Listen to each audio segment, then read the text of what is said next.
ঈদের পর আগামী 5ই এপ্রিল মুভমেন্ট ফর পাঞ্চলিটির যে প্রোগ্রামটা হতে যাচ্ছে সেই প্রোগ্রামে আমি আসছি। আপনারাও আসছেন তো? ভ্রুঙ্গামাটিতে এই প্রথম মুভমেন্ট ফর পাঞ্চলিটি সময় নিষ্ঠা সম্পর্কে বিশেষ প্রোগ্রাম হতে যাচ্ছে, যে প্রোগ্রামে আমরা সবাই অংশগ্রহণ করব। আমি সেদিন নিজে উপস্থিত থাকবো এবং সবাইকে সময় নিষ্ঠা সম্পর্কিত বিশেষ আলোচনায় বিশেষ ব্যক্তিবর্গ আসবেন। অনেক গুণীজন এখানে উপস্থিত থেকে তাদের মূল্যবান বক্তব্য পেশ করবেন। একটা মানুষ যদি সময় সম্পর্কে সচেতন থাকে, তার জীবনের সাফল্য বয়ে আনার চাবিকাঠি অনেকগুলো থাকে, তার মধ্যে উল্লেখযোগ্য একটা চাবিকাঠি হলো সময় নিষ্ঠা।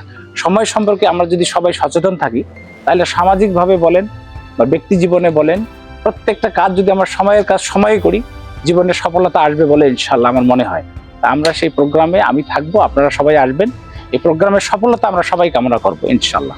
ঈদের পর আগামী 5ই এপ্রিল মুভমেন্ট ফর পাঞ্চলিটির যে প্রোগ্রামটা হতে যাচ্ছে সেই প্রোগ্রামে আমি আসছি। আপনারাও আসছেন তো?